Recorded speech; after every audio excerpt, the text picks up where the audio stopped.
Hello everyone, welcome to Malleus Gaming. I'm your host Malleus, and today we're going to be taking another look at the checkerboard. This time, a defense in-depth tactic with a layered formation. This is best used by defensive archery-focused factions such as Kislev or the High Elves, and is very effective against melee-heavy rush factions such as the mortal or demonic followers of Khorne. Before we begin, if you enjoy the video, please leave a like, comment, subscribe, and hit that notification bell to help out the channel. And with that, let's get to it. So, setting the stage, the battle we're going to be covering is from my Kislev Ice Court campaign I've been playing, with Arbaal the Undefeated attacking my Kislevite forces, with my main army being led by Tzarina Katarin, and a smaller secondary army led by a Tzarina. My forces consisted of Katarin, an Ice Witch, 3 units of Kossar Warriors, 2 units of Armored Kossars, the Wolfheart's Akshina Ambushers Regiment of Renown, 7 units of Kossars with Spears, 2 units of Standard Kossars, a unit of Ice Guard with Swords, Oydinov's Brawlers Streltsy Regiment of Renown, and a unit of Winged Lancers. My allied contingent consisted of the Tzarina Lord, 2 units of Kossar Warriors, and 6 units of Kossars with Spears. This was a very early game setup. I had just started marching on Prague to take it when Arbaal showed up and decided to ruin my plans. Speaking of Arbaal, his army consists of himself, a Cultist of Khorne, a unit of Forsaken, a unit of Marauders with dual axes, 3 units of Chaos Warriors with halberds, 6 units of Bloodletters, 3 units of Chariots, a unit of Chaos Knights, a unit of Skull Crushers, and 2 units of Fleshhounds, obviously all units dedicated to Khorne. From having played as Arbaal before, I know from experience just how crazy a Khornid army can get, and I was extremely worried about fighting these psychos, even with having the ranged advantage and numbers on my side. Arbaal's forces wouldn't give me a lot of time to fire upon them, and my units wouldn't be able to stand toe-to-toe against them without first significantly softening them up. My only chance would be to maximize the amount of range damage I could do, and hopefully blunt their attack long enough for my missile troops to whittle them down. In order to accomplish this goal, I decided to go with a layered checkerboard. Typically, when I run a standard gunpowder checkerboard, it's just 2 layers, with melee in front and ranged behind. Additional layers tend to not be that effective, since the gunpowder units in the 3rd row would be blocked from firing. However, with an archer-based checkerboard, the rear ranks of bows or crossbows can fire over the front ranks relatively unhindered. It's still not quite as effective as a straight shot, but it works more than well enough. This is definitely a defensive formation to be used against melee armies. Also, campaign-based. I don't play multiplayer, so I don't know how this would do against that. Probably not well. As enemy ranged armies would just pick off your formation layer by layer. Melee troops, however, will have to fight their way through each layer, all the while taking fire from the rear ranks. Hopefully, by the time they start breaking through the front ranks, they'll be so weakened that your fresh rear line troops can fight them off. This is far more effective with factions that can take hybrid missile troops, such as Kislev with their Kossars, Streltsy, and Ice Guard, or the High Elves with their Lothern Sea Guard or Eltharian's Mistwalker units. So, the board is set, the pieces are moving. Time to see how this goes. Alright, well here we are. We've got Arbaal's army coming in, pulling back with my Winged Lancers on the flank.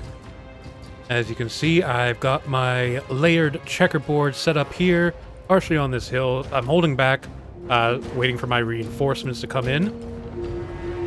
Just readjusting. I can get better lines of fire. I'm hoping to sort of pull back a little bit to reduce the amount of time they have in the woods. I'm hiding my mouse, so I'm not sure where it is on the screen. So if it randomly starts moving, that's why. I've lost track of it. But I've got a front line of Armored Kossars, Melee Kossars, and a couple of Kossars with Spears. The middle line is, I believe, just predominantly more Kossars with Spears, as well as the Streltsy Regiment of Renown. These are going to be my problem-solving unit. And then at the back, I've got the Tzarina Ambushers, Regiment of Renown, the regular Kossars, and the Ice Guard. The Chaos Forces flushed out my Winged Lancers with their Flesh Hounds, but I pulled back in time for my reinforcements to show up. I'm going to let them deal with that. I've got them controlled by the AI. Main Chaos line is approaching my army now. Katarin throwing down Ice Sheet to hopefully slow them down. We got more Flesh Hounds on the side. I'm going to have to show where my mouse is because it's losing control. We got Chaos Knights and Flesh Hounds coming down the side. Arbaal and a line of Bloodletters and Marauders coming in the main line. I'm focusing as much as I can on Arbaal, trying to do as much damage as I can. He's going to be a problem this whole match. Fired off. Oh wait, no. Arbaal did a little explosion. I've got my own magic. My Winged Lancers came in on the flank, helping out this side, punishing those Flesh Hounds. And I'm moving the Streltsy around. Like I said, they're going to be my problem-solving unit as well as the Winged Lancers. I'm going to get some good flanking fire going on here. They got a line of Chaos Warriors with halberds coming in. I'm going to be using these guys to deal with them. Some wonderful volleys, and they're suppressed. They're already slow, but they lose 30% speed as well. Winged Lancers pulling out. Front line is starting to collapse, feeling pressure. The Kislevite special ability let them hold to like the very last. Ooh, getting some more wonderful volleys off on these Chaos Warriors. The Wolfhearts joining in on there. Arbaal's going straight to Katarin. Tried to see him off with a fireball, and now he's going after the Ice Guard. I have no melee answer to Arbaal. These Chaos Warriors, I don't even know if they really made it before getting sent off. Love to see it, though. Alright, so looks like the Chaos Forces are now hitting into my second line. Arbaal is a problem. He's attacking my Ice Witch and the Ice Guard. I'm trying to send in as much fire into him. It's just hard because while he's mounted, he's still a pretty small target. But getting some good volleys off, and Skull Crushers coming in and flanking me, but I got my allies coming in as well. Alright, Streltsy have come around to the flank, and they're doing some significant damage to these Chaos Knights. You'll love to see it. Got Marauders of Khorne. The Chaos Knights are not quite pulling back. Where are my Lancers? I'm not sure where they went. Oh, there they are. They charge, looks like they charge into my second line here. Arbaal's pretty low on health. I'm just trying to hold him off as long as I can. Katarin is in a bit of trouble against these Skull Crushers. My Tzarina Ambushers are doing well. And the Winged Lancers are coming around for a charge on the far flank. They got Chaos Warriors with halberds here, though, so it's not really the best place to charge them in, but trying to do what I can. Chaos Forces are severely depleted, though. Mind you, mine are as well. Winged Lancers coming in for a side charge. I don't think it was super effective. I think they got held up. Skull Crushers are just ripping things apart.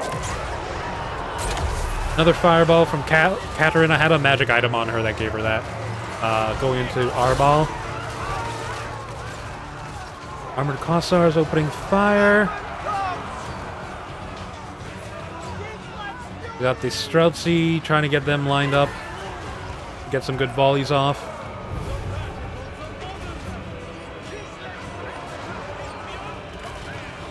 I do feel pretty good about having blunted the enemy charge. The Armored Kossars are shooting in.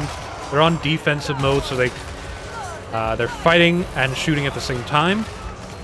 Here comes the enemy cultist. He's very low health.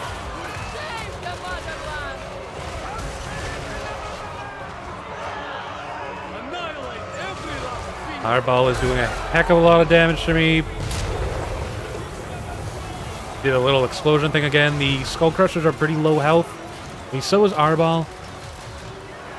Looks like, I think my Streltsy are shooting... Yep. I think they're shooting into the Skull Crushers. Or trying to get them to do it. I know the archers are. Katarin's holding back. They are slowly pulling away. Arbaal just ran into another unit to pick on them. There we go, getting some volleys, and looks like the enemy army broke. There we go, army losses put them just over the line to break. To be fair, I was starting to kind of run out of units as well. The main thing is that Katarin, my Ice Mage, and the other Lord are still alive. Now it's just a matter of cleaning up what's left. Not bad, not bad. That formation worked out pretty well, I think. I mean, it still got super messy, but yeah, I think that worked out pretty well. Well, I would have loved to show you the actual battle results, but for some reason, the game didn't load it properly. So we're just seeing the two armies with all the characters have been defeated. But going into the actual analysis, that formation, I feel like it worked out very well. Like I said before, I was really terrified about fighting Arbaal's army here. I knew it was pretty much like if I lost this fight, like that would have been it. I wouldn't have had anything else to be able to counter him. So I'm really glad that this worked out. The formation itself, the third line of archers, well, basically the entire formation was mainly archers, but having the third line of archers able to fire pretty much the entire battle worked out really, really well. My allies, well, the extra army I had also helped. I don't think I would have been able to have done this without them, as they basically neutralize the enemy's chariots, because I didn't see any of them through the whole battle. If you wanted to adapt this, I would say you could probably do a hybrid version. Those armies that have both gunpowder and standard archers or crossbowmen, those kind of missile units, you could probably do a hybrid layered checkerboard with that, with the first rank being your infantry line troops, your melee line troops, I should say. The second rank can be your gunpowder units, and they can just fire through the gaps in the front line. While your third line, that would be your archer units. They can fire volleys over top. Like I said before, this is a very defensive formation, not something to be used against an enemy army that has a lot of range, like say high elves or wood elves. Typically, they'll outrange your own missile troops, and they'll just be able to sit at the edges and fire at your front lines, eliminating that, then moving up and firing at your second line, eliminating that, so on and so on. So against something like that, you're going to want a more aggressive formation. However, this is great against melee troops, rush factions like Chaos or Vampire Counts, as it just allows you to punish them for pretty much as long as your units can hold. And if they push through the front line, they still got to fight through the second line. Kislev, High Elves, I'm trying to think what other factions have hybrid missile and melee troops. I can't really think of any off the top of my head, but for sure, Kislev and High Elves with their Northern Sea Guard are very good at making use of this. And it suits thematically for Kislev as well. They're constantly on the defense, like holding off hordes of enemy troops. So this formation allows them to really just play into that. Well, I hope you enjoy this, guys. Let me know what else you'd like to see, how you would further adapt this or make use of this. You know, if you try it out, if it helps you at all in any of your campaigns, I would love to hear about. Thanks for watching, everyone. I hope you enjoyed the video. I've been really enjoying playing as Kislev again since the 6.1 update, and while the forces of Khorne are a huge threat, I'm glad I was able to overcome them. The early game for Kislev is incredibly difficult, so hopefully this will help you out in your own campaigns. The best advice I can give, especially when fighting Arbaal's forces, is to make use of superior numbers, and play defensively to maximize your shooting, so that you can mop up the stragglers. Please let me know what else you'd like to see covered. If you want to help the channel, please make sure you like, subscribe, comment, and turn on notifications to get this video out there within the warp-touched realm of YouTube. I hope you have a great day, guys, and I'll see you in the next one. Bye!